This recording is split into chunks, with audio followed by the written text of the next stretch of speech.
Hello, today we're reading out of Kicked Out of Heaven, The Untold History of the White Races, circa 700 to 1700 AD, Volume 1, written by me, Keenan Booker. We're going to go into Part 1, the environment. We're specifically going to read out of the weather section, the weather and natural disasters that occurred during the time period. Okay. And we'll start right here. In 1563, London, England, famine and pestilence said to have taken off 20,000 people. In 1564 AD, in Louvain, Belgium, on the 24th of January, there was a great hailstorm. In Essex, England, on the 17th of July, there was a great hailstorm. In Northamptonshire, England, there was a hailstorm when the stones measured 15 inches in circumference.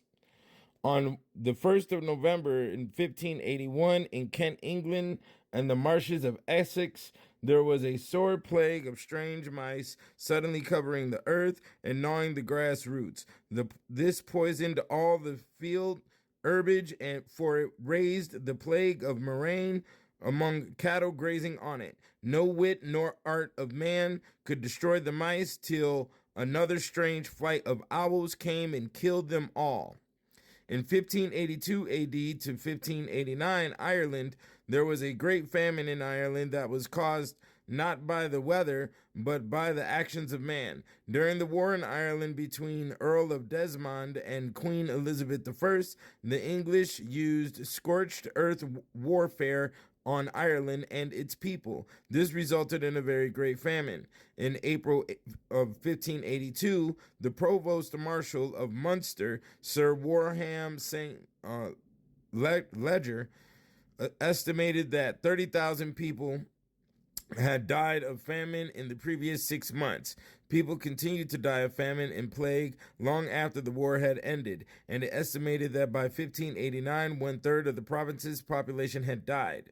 The English poet Edmund Spenser, who was an eyewitness to the distress of the time, says that the famine slew far more than the sword, and that the survivors were unable to walk. They were so weak that they could only crawl out of the woods and glens. He wrote, in the view of the present state of Ireland in those late wars in Munster, for notwithstanding that the same was a most rich and plentiful country, full of corn and cattle, that you would have thought they could have been able to stand long. Yet here 1 year and a half they were brought to such wretchedness as that any stony heart would have ruled the same. Out of every corner of the wood and glens they came creeping forth upon their hands, for their legs could not bear them. They looked like anatomies of death. They spoke like ghosts crying out of their graves. They did eat of the carrions. Happy were they could find them. Yea, and one another soon after, insomuch as the very carcasses they spared not to scrape out of their graves. And if they found a plot of watercresses or shamrocks, there they flocked as to a feast for the time, yet not able long to continue therewithal, that in a short space there were none almost left, and a most populous and plentiful country suddenly left void of man or beast. In 1587 AD, the Belgians groaned under a terrible plague and famine, for the inhabitants of great towns and villages in Flanders were either slain in war, dead of the plague, or starved with hunger. All the country was waste, so that wolves and wild beasts stabled in the houses. These animals had become so numerous that they killed and tore in pieces not only cattle, but also men, women, and children. Dogs with hunger and madness ran up and down the country, biting and killing cattle and one another. So great the desolation that neither fences nor walls were distinguishable from the rising ground, nor could land be known by their owners. All were grown over with shrubs and bushes. Inconceivably great was the famine at Antwerp, Brussels, and Bruges, etc. Honest, decent people begged from door to door in disguise. The vulgar and poor ate bones, excrements, etc. In Holland and the United Provinces, their navigation and shipping saved them. Multitudes of people flocked thither.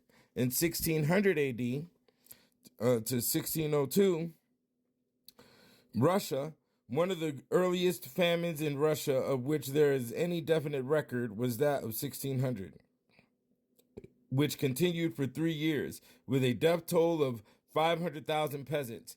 Cats, dogs, and rats were eaten. The strong overcame the weak, and in the shambles of the public markets, human flesh was sold. Multitudes of the dead were found with their mouths stuffed with straw. On the left is a drawing of the Great Famine of 1600, a 19th century engraving, and on the right is cannibalism during the Russian famine of 1921. That is a father and a mother selling the body parts of their children on a table, as you can see. In 1613 AD, in Germany and France, all the grain was destroyed by rain.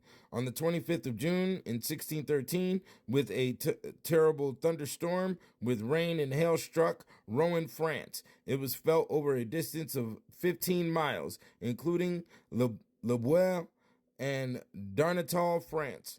Some hailstones were the size of walnuts, others were the size of eggs. A few hailstones weighed half a pound, while others weighed 3/4 of a pound. In 1615 AD, during the summer, it was very dry throughout Europe and very hot. In the fields, everything was destroyed. In Picardy, a church was destroyed by lightning, which also killed several people. The drought was so great that in Germany, more than 3,000 houses were consumed by fire. In Dijon, France, the grape harvest was held on the 21st of September. In 1646 AD, in Friesland, Holland, and Zeeland, Denmark, there were great inundations. Some authorities state that as many as 110,000 persons were drowned. The sea broke in at Dordrecht in Holland and thereabout, and drowned 10,000 people. About Duller and Friesland and Zeeland, it drowned 100,000 people and 300 villages, some of whose steeples and towers yet appear when the tide is out. The winter was very severe in France. In Belgium, there were very severe frost and heavy snowfalls. The winter of January 1665 was similar to the winter of January 1655 in Poland. The winter in Poland was so severe that most of the wines froze and several people lost their limbs due to frostbite, and others froze to death. Okay. In England, there was a terrible frost of long continuance.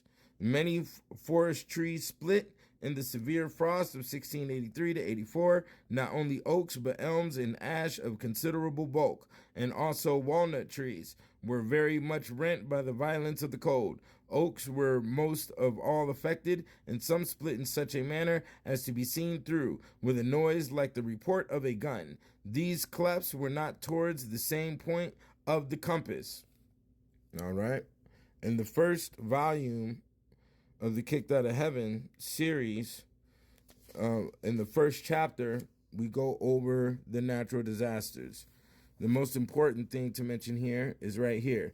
In 1693 AD in Sicily, after the sun entered Virgo, the heat was great and at noon intolerable. On the 1st of August, there was the most tempestuous day of hail, rain, and thunder. After that, the earthquake struck. Another quake on the 11th desolated Sicily. Of the 254,936 inhabitants, 59,963 were swallowed up or killed. Sicily, late the most fruitful, rich, and beautiful island in the world, was left in rubbish and desolation.